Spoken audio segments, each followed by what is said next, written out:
Good afternoon, guys, and welcome to the podcast. I've got Justin Simpson for you for the podcast today, coming out of San Francisco. He's an AI enthusiast and advisor. He's also co-founder of Here Now AI, which we'll hear all about. A lot of the conversation is going to talk about the practical use cases, how everyday people can use AI to simplify their lives, their businesses, and really happy to have him on. So, Justin, welcome. Thank you, Christopher. It's nice to be with you and you to have me on. Yeah. Briefly talk about your journey and your background and how you got started.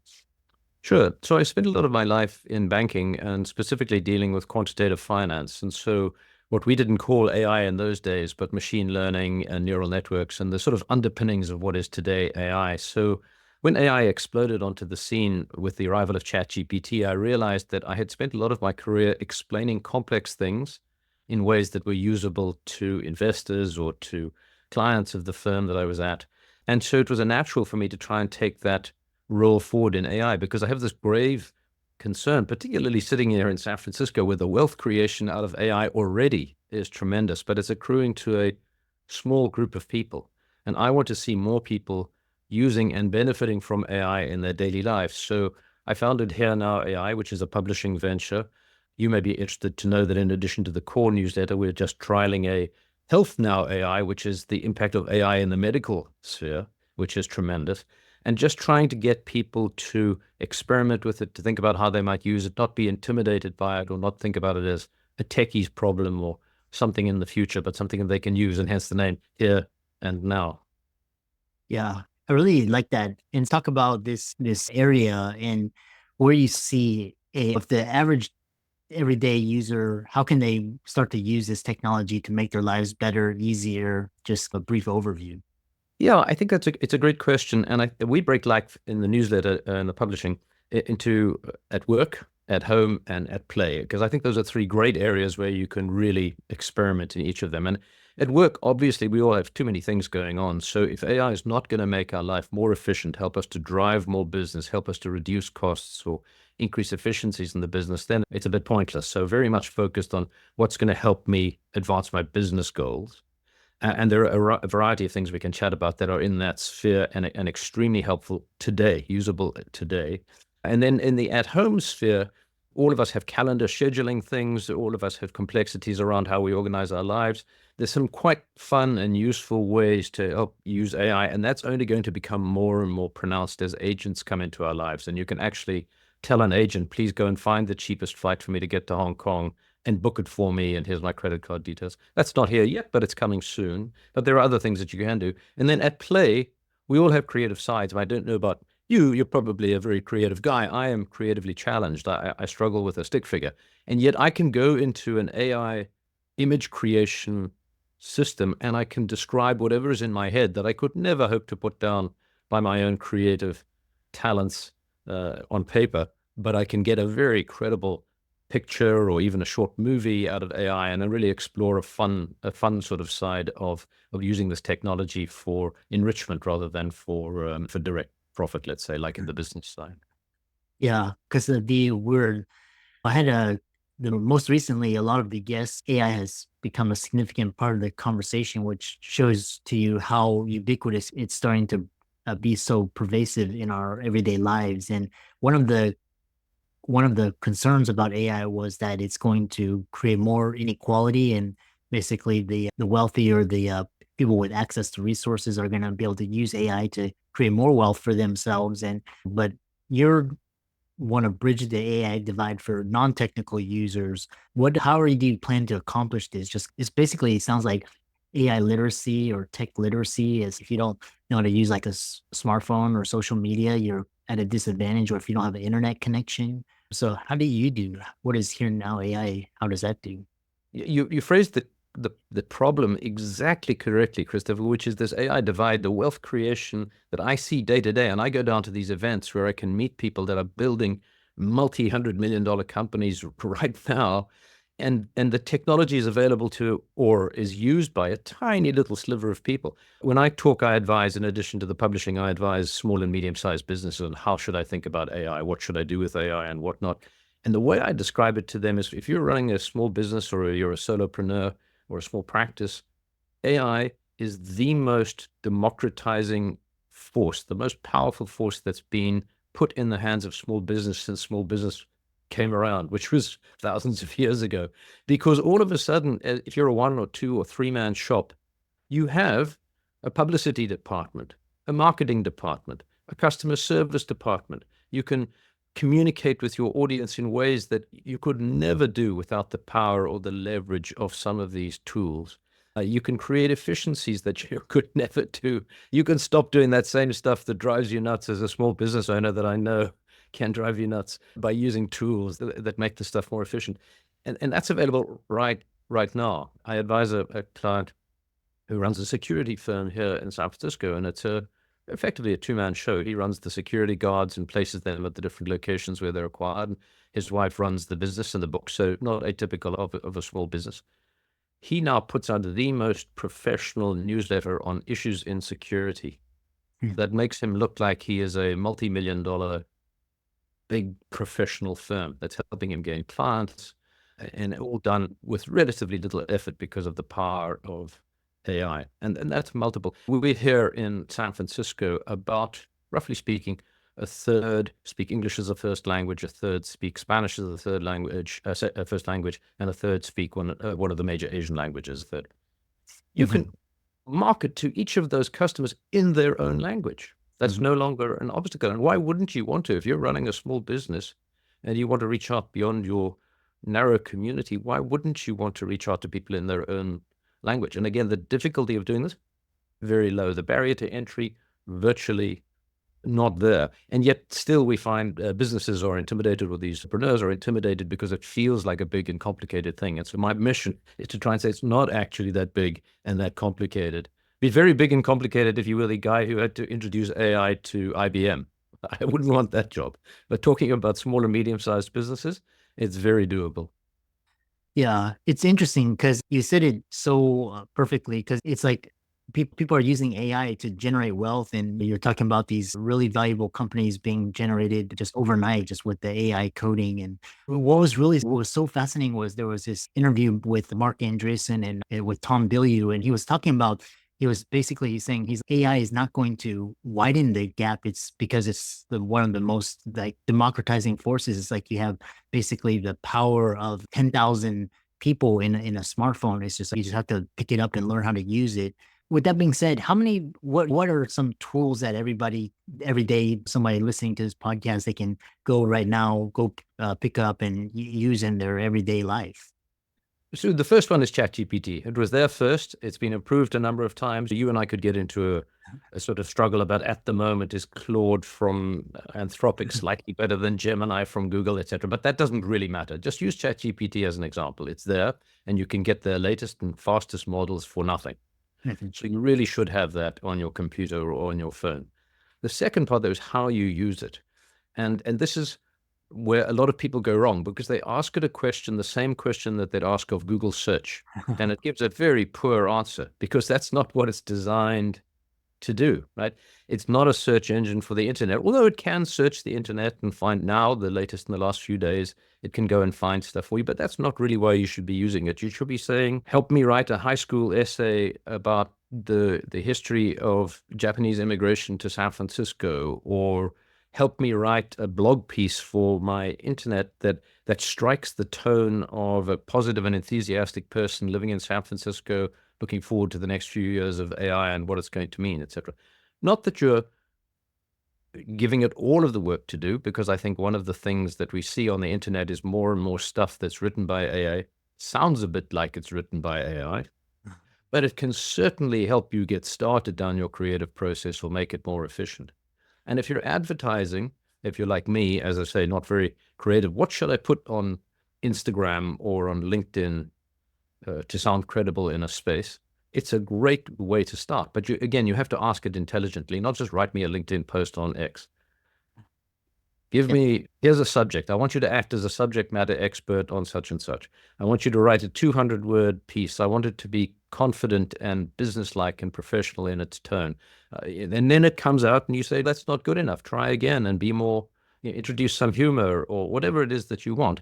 So if we can think about it more like using a WhatsApp and a conversation as opposed to a Google search, then that idea of the back and forth and improving what you get out of it until it's usable, and even then reading it and maybe adding some of your own words to make sure that it's your own voice that's speaking. So that's a great place to start. You can also ask that, write me a strategy for how I'm going to tackle this week that's coming ahead because I've got meetings and preparations and whatever. You can ask it, write me a health plan.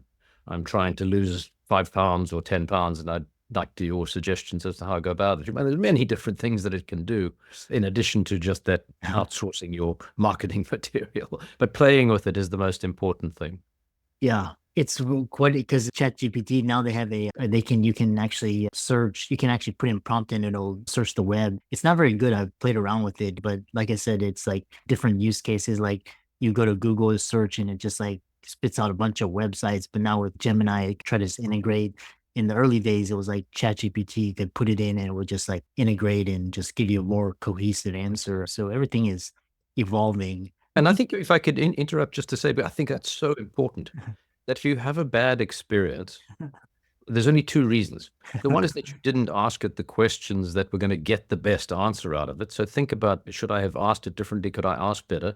But the second is, if it's not that good, you just mentioned ChatGPT only released its web interface 2 days ago or Yeah. 3 days ago. So yeah, it's not that good, but play with it anyway, because in a week or a month, it will Yeah. be that good. Yeah. It's coming soon. You can be sure. Yeah. Yeah, it's amazing how fast, because like early days of ChatGPT, like in early 2023, it was very clunky and it were like answers were just weird. And but now it's almost like talking to a human, and it's just getting better and better. And they now can generate images, and I think next year it could probably generate videos. Just one thing that is really interesting is this, because you're in San Francisco, that's just the tech entrepreneur startup capital of the world. What are you seeing in terms of the role of AI in health and wellness? In what ways is AI being used? I'm just really curious because it sounds like healthcare is like this ossified, very archaic, very bureaucratic model. But then I see AI as like this hammer just ready to like just basically destroy, make healthcare more innovative. So what are your thoughts? Yeah, I think I agree with you. It is a hammer coming towards a system that it probably needs a hammer. And by the way, Christopher, I'm happy to make this special edition Health Now AI available to any of your listeners that would like it. So please, I'll pass it on, and feel free to share it. But what we looked at was really AI in three different buckets. But the one bucket is how much of a doctor's life in a practice or a dentist's life in a practice is spent in admin, writing up notes, Yeah. making sure that, that the visit is recorded correctly. And there are very specific applications now. ChatGPT is not very good at that. There was an article in the newspaper last week saying doctors are finding mistakes in ChatGPT. That's because you shouldn't be using ChatGPT to take detailed notes in a complicated medical consultation.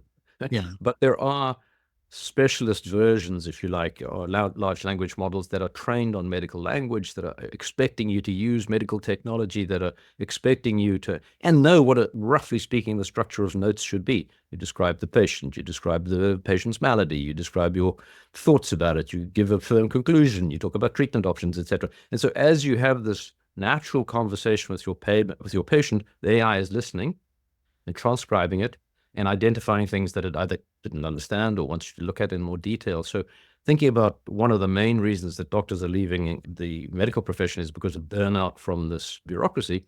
This is going directly to the heart of that, and I think that's very good. The second is, how is AI being used in a clinical setting? So if you go for an MRI scan or you go to radiology, etc., those processes are now in the first stages of AI diagnosis.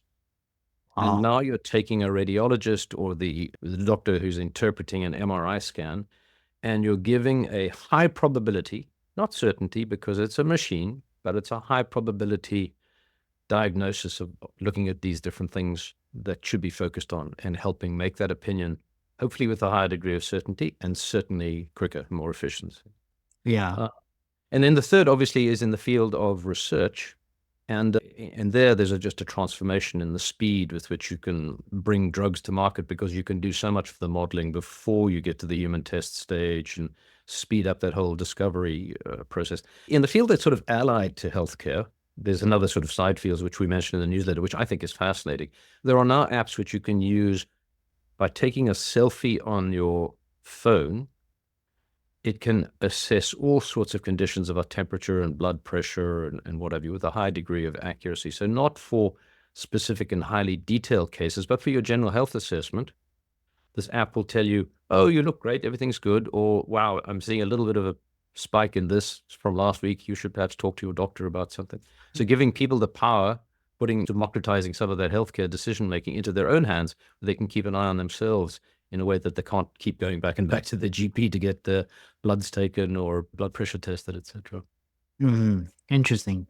Yeah, because when I was in med school, early 2000s, radiology, that was like one of the very highly coveted specialties. It was like really competitive. And now if I look at it, it's not, it's still competitive, but people don't want to go into it because they're afraid the AI is gonna take their job. Do you see a role where doctors are losing their jobs because of AI? It's hard to imagine, but I've seen it. I've seen it happen in the law profession, and just you think doctors are not immune from in the AI? So I would say if a doctor has a part of their life that is repetitive and bureaucratic and not value added and but necessary somehow to be doing their job as a doctor, that piece could be automated away. Hmm. But the idea is not that makes the doctor irrelevant. That gives the doctor more capacity to Yeah, do the things that they're good at and that they were trained for, not more admin. Similarly, with your radiologist example, yeah, if a radiologist sits there and puts his head in the sand or her head in the sand and says, I don't care about this stuff, I'm not interested, AI is not my jam, then they are at risk. yeah, But if a radiologist says, wow, this is fantastic, I can now do 3x the amount of diagnosis or 2x the amount of diagnosis I could mm, because AI is helping me by pre-preparing and pointing out things, that radiologist is going to get better and probably more successful. So yeah, again, this idea that AI is coming for people's jobs is a fantastic professor down at Stanford called Fei Li, and she says AI will not take your job, but somebody who knows how to use AI might take your job. So that's what we're encouraging you and I now having this conversation to say to people, figure out a place where you can incorporate it into your life. Where is it going to be useful? Where is it going to give you impact at work or at home? yeah. And play with it and get some sense of its potential so that you aren't the one who's sitting in with your head in the sand saying, oh my gosh, I don't want to deal with this stuff. It's too scary.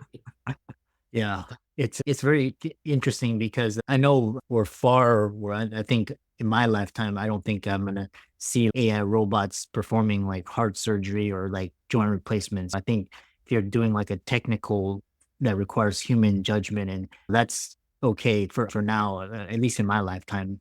And it's really very interesting because I've just seen just this gradual shift in doctors' responsibilities. It used to be like the doctor saw the patient one on one, but when they didn't have now they were so constrained they started using like mid-levels like nurse practitioners, PAs, residents to see. And then now it looks like now the AI is coming, so doctors should learn how to use AI to streamline their workflows. The other question is with this, how do you see AI getting rid of the middlemen in healthcare, like particularly the insurance companies?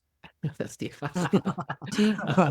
I think a lot of people would be very happy if AI could achieve that. Anybody who's dealt with them. Yeah, I think that it's, as you described it, the medical administration infrastructure, including insurance and the middlemen and et cetera, is a very complicated animal. And it's not easy to say there's a single Yeah. solution. But No. if you think about somebody who has an illness and the doctor wants to do a treatment and the treatment needs to be pre-cleared, etc., it is fairly standard in terms of you can define a process on a piece of paper, right? Yeah. About where that query goes and where the decisions are made and how it comes back and how much is paid. Of course, the finance part of it is a mystery to anybody who doesn't live in that world, where they tell you that the procedure costs 100,000, but we've negotiated to 50,000 and insurance is covering 20,000, and somehow you write a check for $50 and it's all okay. It is a complete mystery. AI could definitely help untangle that if the will was there. But what I see happening, just like we're talking about with regular medicine, is that pieces will be grabbed and made efficient in and of themselves. And then ultimately the system will be connected in a more thoughtful way. There are a number of folk who are committed to what I call societal AI or beneficial AI for good, that really want to take these tools and apply them to societal level problems. And I would think that would be one that would get a lot of, whether it's foundational money or academic research grants, that sort of stuff to look into, because if that can be made 10% better, the impacts for the American economy would be extraordinary. Yeah. How can people find out more about you and reach out to you, follow you? You're very versed and experienced in this and at the epicenter of it. And how can they check out your work? Yeah, thank you, Christopher. My website is, as it sounds, www.hearnowai.com, and that's easy. That's the newsletter, and then there's a little piece on there about the team. There's emails, there's LinkedIn profiles. I'm very open to, I love chatting about this stuff, and I'm very happy to chat to anybody who'd like to follow up in any way. As I say, I'll also send you a copy of Health Now AI, which is not being distributed on a regular basis, but is a one-time newsletter that we put together for people who have a particular interest in what its impact on the health sphere is going to be. Yeah, I really enjoyed this and keep up the great work. And thanks for connecting. And for all the audience, be sure to check out Justin's resources, his socials, and thanks so much. A great pleasure to meet you, and thank you for having me, Christopher. All the best.